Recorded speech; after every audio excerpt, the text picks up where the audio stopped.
Hello everyone, ಮಕ್ಕಳಿಗೆ ಒಂದೇ ಥರ ಫುಡ್ಡು ತಿಂದು ಬೇಜಾರಾಗಿದೆ ಅನ್ನೋದ್ರೆ ಖಂಡಿತ ಈ ರೆಸಿಪಿನ ಒಂದ್ಸಲ ಟ್ರೈ ಮಾಡಿ. ಮಕ್ಕಳಿಗೆ ಖಂಡಿತ ಮಕ್ಕಳು ಇಷ್ಟಪಟ್ಟು ತಿಂತಾರೆ ಅಂತ ಹೇಳ್ಬೋದು. ಹಾಗೆ ಇದನ್ನು ಯಾವ ಥರ ಮಾಡೋದು, ಹೇಗೆ ಕೊಡೋದು, ಎಷ್ಟು ತಿಂಗಳಿಂದ ಕೊಡೋದು, ಇದ್ರ ಬೆನಿಫಿಟ್ಸ್ ಏನು ಅನ್ನೋದ್ರ ಬಗ್ಗೆ ಸಂಪೂರ್ಣ ವೀಡಿಯೋದಲ್ಲಿ ತಿಳಿಸ್ತೀನಿ. ಅದಕ್ಕೂ ಮುಂಚೆ ನನ್ನ ಚಾನಲ್ ಯಾರೆಲ್ಲ ಸಬ್ಸ್ಕ್ರೈಬ್ ಮಾಡಿಲ್ಲ ಹೋಗಿ ಬೇಗ ಬೇಗ ಸಬ್ಸ್ಕ್ರೈಬ್ ಮಾಡಿ. ಹಾಗೆ ಮಕ್ಕಳಿಗೆ ಈ ವಿಡಿಯೋನ ಶೇರ್ ಮಾಡಿ. ಹಾಗೆ ಮಕ್ಕಳಿಗೆ ಬೇಕಾಗಿರುವಂಥ ರೆಸಿಪೀಸ್, ಹೋಮ್ ರೆಮಿಡೀಸ್ ನನ್ನ ಚಾನಲ್ ಇದೆ, ಹೋಗಿ ಒಂದ್ಸಲ ಚೆಕ್ ಮಾಡಿ ಅಂತ ಹೇಳ್ತಾ ಬನ್ನಿ. ಇವಾಗ ನಾನು ಒಂದು ಸ್ವಲ್ಪ ಪಾಲಕು, ಒಂದು ಸಿಹಿ ಗೆಣಸನ್ನ ತೊಗೊಂಡು ಚೆನ್ನಾಗಿ ತೊಳ್ಕೊಳ್ಳೋಣ.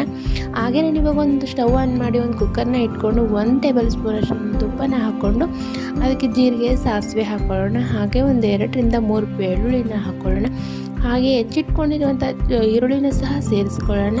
1-2 ನಿಮಿಷ ಅದನ್ನು ನಾವು ಫ್ರೈ ಮಾಡಿಕೊಂಡು ಆನಂತರ ನಾವು ಇದಕ್ಕೆ ಟೊಮಾಟೊ ಸಹ ಸೇರಿಸ್ಕೊಳ್ಳೋಣ. ಟೊಮೊಟೊ ಮತ್ತು ಈರುಳ್ಳಿ 1-2 ನಿಮಿಷ ಸಹ ಫ್ರೈ ಆಗಬೇಕು. ಹಾಗೆ ನಾನು ಈಗ ಸಿಹಿ ಗೆಣಸನ್ನ ತೊಗೊಂಡಿದ್ದೆಲ್ಲ ಅದನ್ನು ತುರಿದ್ಬಿಟ್ಟು ಹಾಕ್ತಾಯಿದ್ದೀನಿ.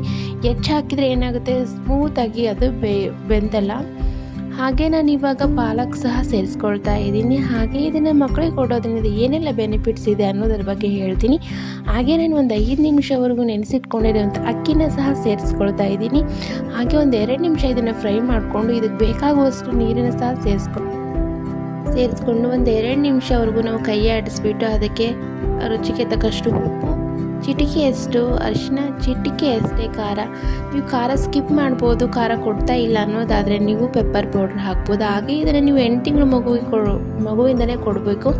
ಹಾಗೆ 8 ತಿಂಗಳು ಮಗುವಿಗೆ ನಾವು ಇದು ಕೊಡ್ತೀವಿ ಅನ್ನೋದಾದರೆ ಉಪ್ಪು, ಪೆಪ್ಪರ್ ಪೌಡರ್ ಹಾಗೆ ಖಾರನ ಸ್ಕಿಪ್ ಮಾಡಿ ನೀವು ಇದನ್ನು ಹಾಗೆ ಕೊಡ್ಬೋದು. ಸ್ಮ್ಯಾಶ್ ಮಾಡಿ ಕೊಡಿ 8 ತಿಂಗಳು ಪಾಪು. ಡಾಟಾ ಕೊಡೋದ್ರಿಂದ ವಿಟಮಿನ್ ಎ, ವಿಟಮಿನ್ ಸಿ ಇರುತ್ತೆ. ಹಾಗೆ ಪಾಲಕಲ್ಲಿ ಕಬ್ಬಿಣಾಂಶ, ಐರನ್ ರಿಚ್ ಇರೋದ್ರಿಂದ ಮಕ್ಕಳಿಗೆ ಇದು ಓವರಾಲ್ ಬೆಳವಣಿಗೆ ತುಂಬ ಹಾಗೆ ಇನ್ಸ್ಟೆಂಟ್ ಎನರ್ಜಿಯನ್ನು ನೀಡುತ್ತೆ. ಹಾಗೆ ಮಕ್ಕಳು ಹೆಲ್ತಿಯಾಗಿ ವೇಟ್ ಗೇನ್ ಆಗ್ತಾರೆ ಅಂತ ಹೇಳ್ಬೋದು. Thank you for watching.